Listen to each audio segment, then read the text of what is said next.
for volleyball's 10K day this Friday. They're playing Alabama at 7 p.m. We got a lot of respect for Coach Black and the volleyball team and the job they've done. They're trying to top last year's the state volleyball attendance record of 10,000 fans. So first 1,000 fans will get a black T-shirt, and the first 1,000 UGA students will also get a T-shirt and free food. So I know we'll be walking across that way, headed to the Georgia Center to stay. We want to see a big turnout and see them top 10K for our volleyball team and try to break that record that they set last year. With that, I would turn to looking forward, and I want to open by thanking our fans that were in Auburn. I thought they were incredible. There were times that, late in the game, I really thought that we had an impact in terms of that end zone, the turnout, the kind of the passion and energy they showed at the end of the game and after the game, and that leads into my comments about this week. We need the best atmosphere we've ever had in Sanford Stadium. I got a lot of respect for Lane. He does an incredible job. Probably one of the best things he does is in-game coaching, having coached with him and watched him for years. His impact on the quarterback and the offensive play and ability to communicate with the quarterback, whether it's by headset or by sideline, he does a great job of getting the quarterback's attention and getting them in the right plays based on looks. Probably better than anybody else in the country.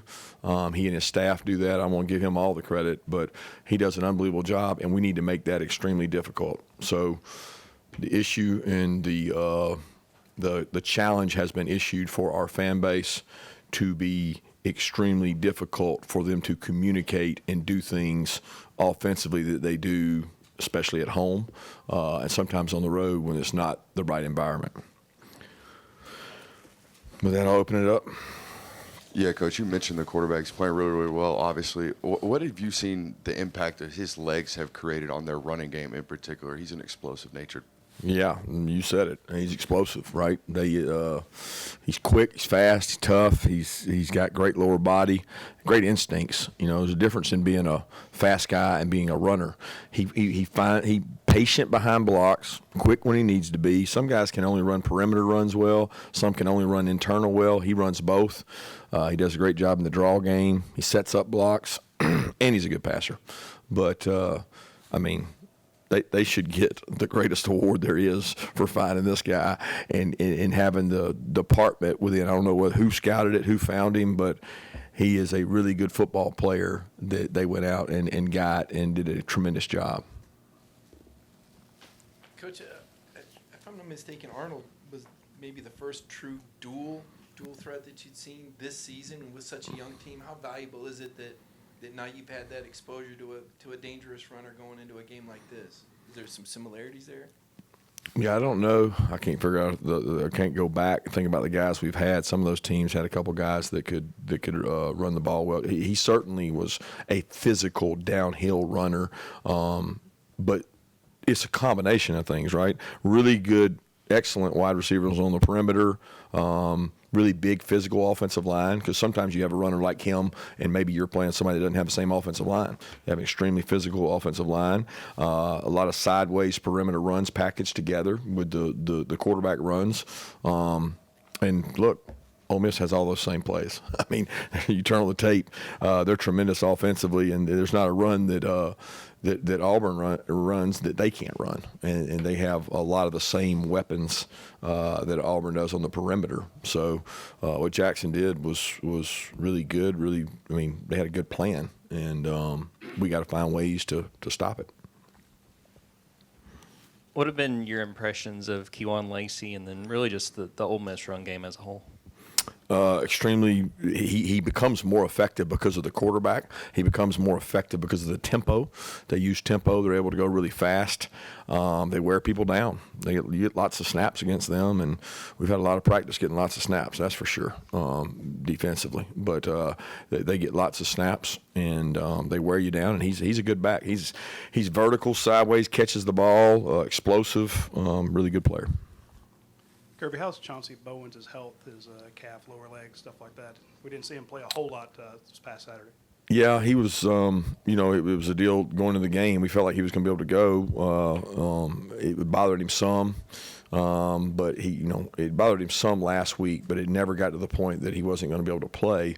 But he wasn't as effective probably early. We weren't as effective. I don't know if it was him, but we struggled to run the ball a little bit early. And then when those other guys got going, we went with those guys. But he should be fine. He should be ready to go this week. Yeah, after going back and watching the film, what did you think of how Dalen and Ellis and DeMello played against those Auburn receivers, and what can they take from going against a group that's as talented as those guys heading into Ole Miss and down the line? Yeah, there's some good and bad. I mean, Dalen had some good plays, and he had some tough plays where he ended up grabbing the receiver. He got out of position some, and same thing with Ellis, and same thing with DeMello. In this league, you're going to be challenged every week. These guys got great wideouts and a quarterback that can get them the ball, a quarterback that's very accurate. So the challenge will be every week to step up and play. Kirby, halfway through the regular season, do you think Georgia is in the upper tier of SEC teams in a league that seems to have more parity? Absolutely. Can you how do you evaluate that? I don't evaluate because I only evaluate the teams we play. Yeah. So I think we got a really good football team, and I think it shows every Saturday we go out and compete. I don't study the film of the ones we don't play, although most people you don't play, you get on crossover games. But I'm not in the process of evaluating. I'm evaluating us and Ole Miss right now. Yeah, Coach, speaking of Ole Miss, two players that are very impactful on their offense, in my opinion, Caden Lee and Deuce Alexander, two state of Georgia players. I'm sure you evaluated them here. What have you seen in terms of growth from them individually in college? Both really good players. They're both very experienced, talented guys. Came up in our state. They got a bunch of guys from our state. They recruit our state hard. They do a good job in our state. They have coaches that played here. They've got ties to the state. Our state supplies every team in the country with players. But Ole Miss does a great job of recruiting in our state. And both those players are really good players. They're getting a chance to come home in front of their families and have an opportunity to play. Kirby, from the Auburn game, the timeout being waived off thing has become a thing. Have you talked to the SEC about that, and have you watched the film to kind of see that, like, it does appear that you are calling timeout? Did you even not realize you were, or what? I talked to no one, the SEC office-wise, and I stand by what I talked about after the game. Worried about Ole Miss.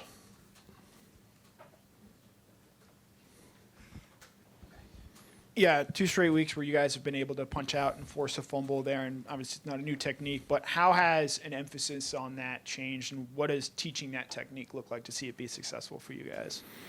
Has the emphasis changed? We've always emphasized it. I mean, we're just doing more of it. I mean, we're trying to practice it more, get more looks at it. We've taken time out of practice to get it. I mean, it's nothing that anybody in the country doesn't do. It's just how much time do you spend on it.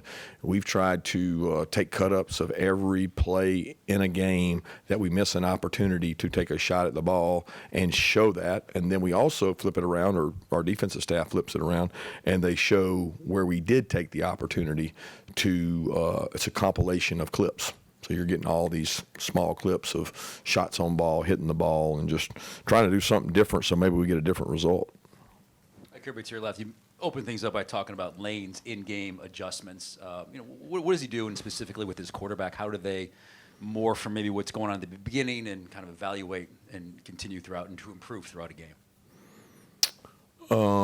What are you exactly asking now? You're talking about his ability to make really great in-game adjustments, and how does that translate with his quarterback? Yeah, mainly in game. I mean, like in play. Within one play window, the 40-second play clock, they're able to. Everybody can do the same thing. Like we have the same.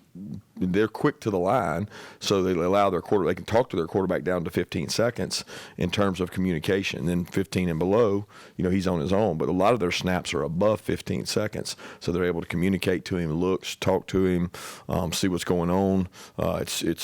It's smart, right? It's what you do in order to execute at a higher level, especially for a guy that wasn't in their system last year and is in their system now. They do a good job of finding looks, of saying, okay, well, they're in this. Because defenses, if you're a good defense, you're predictable. You can't change what you do week in and week out. And they do a good job of IDing that, and they're in the right play a lot. right? They're in the right look against the look, which is critical. That Ole Miss defensive front last year was one of the best in the SEC. Lost several of those guys. What have been your impressions of this group, that defensive front for Ole Miss? Really impressive again. I got to watch 4 or 5 offensive games yesterday of Ole Miss and only got through 2 defensive games, and pretty impressive, to be honest with you. They're very disruptive, constantly moving, causing havoc and problems and movement, and disruptive, and they've got a couple of the best inside guys we've seen. Hey, Kirby. Saw Juan came out in the second quarter, managed to come back into the game. What was kind of bothering him? Was it still his ankle? How is he doing? Who? Juan. Yes, one ankle kind of re-injured, bothered him, and then went back in. And then, as I understand, he came back out and just bothered him. But, he's trying to go today. We'll see where he's at. Yeah, there's been a lot of talk about the pass rush, but y'all got a couple sacks on Jackson Arnold, had some pressure. Do you feel like there was anything y'all did different schematically, or was it just better execution that allowed y'all to get some pressure Saturday night? Well, it was situational. Right? So, you look and say, where did the pressure occur? Some of them were third downs. Some of them were 2-minute. Those opportunities present themselves more, and you get people in those situations, you're able to create pressure. But pressure is created by down and distance situations, and how much you're willing to commit to the run versus the pass. Coach, I think you've started 6 different offensive line combinations in 6 games. If somebody would have told you that in preseason, what would your reaction have been? And you still run the ball with efficiency even with these young players. What does that say about where they're at and the development you've had this year? Well, we're blessed to have the 2 freshmen come along as fast as they did, because those 2 guys have helped us. Injuries happen. I don't know. I wasn't aware we had 6 different combinations, but it doesn't surprise me because it certainly feels that way. It feels even crazier in games because we're having to rotate guys in games, and it's not rotation based on stamina sometimes. It's just rotation based on an injury here, something there, and that makes it tough. But, look, I'm proud of their toughness and the way they play, and that drive they had to end the game shows something about their character and their ability to overcome and convert some third downs. But, look, we got to play better as a team, and that starts with what we do today, and that's really what we're worried about today. Yeah, Penn State made the decision to move on from James Franklin yesterday, despite, they were a drive away from potentially playing for the national championship in January. Does a move like that surprise you, or does that just sort of speak to the pressure that is on coaches in this day and age? I don't really know. I don't think about it, to be honest with you. I'm probably not. I'm so engulfed in just what's going on here right now. Like, how do we prepare for this game that the outside stuff is like off-season stuff to me. I'm focused on Ole Miss. You're talking about crediting, I guess, their scouting department or whatever for getting Trinidad's champions. How many hidden gems are there in the world of recruiting these days? Don't know. There's 2 kinds of recruiting, though, right? I think you're talking about portal as opposed to recruiting. Maybe you're talking about both. I don't know. High school kids are hidden gems are harder because there's so much exposure these kids got, and you're seeing almost like a matriculation of guys to certain schools. As they're better, they get brought to certain places and they get put in the forefront. You don't find a guy that's a great player staying somewhere; they end up going somewhere else. But as far as finds in the portal, they're there. I know Lane and them do a great job of searching that out. They're a higher portal team than. I don't know, maybe they're middle of the pack SEC now, or maybe high end. In the past, they've been high end. I don't know where they are right now, but they do a great job because when you look at the list, there's guys on this sheet that are good players from other schools. CJ had 10 tackles, was part of that forced fumble. Just what did you see from him against Auburn, and just what he means to this defense in general? Yeah, I thought he really showed up, and I thought, it almost wasn't even like when you go back and watch the tape, it's one of the better games that I've seen him play. He was frustrated and disappointed after some of the earlier games, and we thought it was the first time that he looked as fast as he's been. He's been dealing with a hamstring, and he's played through it. but he's a leader, man. He's a special kid in terms of what he's willing to sacrifice and give up for the team, and how much he pushes our team. So I thought he had a good performance. Kirby, you talked after the game about the offense being less an explosive kind of offense and kind of more of a 4 or 5, 6 yards at a time, that kind of thing. How much of that is Gunner? How much of that is personnel around? And how much could that change even as Gunner gets more experience? Yeah, I don't know. Like a lot of it revolves around the run game, because our explosive plays, which we've been really good at 2 to 3 years, outside of last year, we were really good at explosive plays going back. But they came off of play actions. They came off of tempo plays. They even came off of runs prior to last year. So where do you get explosive plays from? You look and you do track them. You see other people and you say, okay, these players make explosives. They need to touch the ball. And that's what we try to look at, because explosives are the greatest indicator of who wins games, right there with turnovers and the middle 8. So, we want to be more explosive, obviously. And we played some teams early that played us in a very different way that made it hard to be explosive. We've actually been more explosive against some of the better teams that we've played, because they play you more aggressively, which exposes them to risk. But can't pinpoint or say exactly what's going to allow it. I'm comfortable with who we are, although I want to be more explosive. But being a team that can grind it out, be physical, in a day and age when a lot of people don't want to be physical, it makes you different. Yeah, Monroe was named SEC Offensive Lineman of the Week. Just what did you make of his performance, and what does it say about him that he's willing to gut it out and play that many snaps on an injury like he has? Guts, Toughness, grit. I mean, if you'd have told me after watching him Wednesday or whatever day it was, Thursday, when he just went out and tried to run and work out, I mean, I was questioning whether we should bring him on the trip. And he texted me and said, Coach, I'm going on this trip and I'm playing and I'm going to be ready. And just says a ton about his competitive character in a day and age that, some guys have to look out for themselves or whatever. He's all about the team, and he made it clear that he wanted to help this team win that game. And he played a huge role in the game, especially after the one ankle came. We had to start flip-flopping. Coach, you had a moment there with Noah after the game. Obviously, he had a really big catch. He's a guy that's been working hard in your system. As the season progresses, this looks like another addition, another weapon. How important is it to add him to the arsenal, and how big of a hump do you think that was for him to get over, to have that kind of a moment and that kind of game in your offense? Well, he's played well in that stadium before, and he had a really big game when he played before, and we knew he had a lot of confidence against some of their guys, and he continues to show confidence. There's nobody on our team that pulls harder for our team, and he's in every huddle, and he's cheering on the defense. He's cheering on the kickoff team. He has been the embodiment of a team player and competing, and we got to continue to find opportunities to get him touches and make explosives. And we had several balls that went at him the other day, and got to continue to do that. Time for one more question. Think back to last year and the scenes of their fans storming the field and your guys having to get off, and everybody from your team saying, I don't want to feel that again. Do you use that as motivation this week? How do you go about reminding the guys about that? Yeah, not big revenge guy. I mean, they could have said that last year about us because they came here and played the year before. I'm big into what gets us to play our best, and that usually comes from intrinsic stuff for me, not from looking at the past. Those teams were different teams, and this team's a different team. Thank you.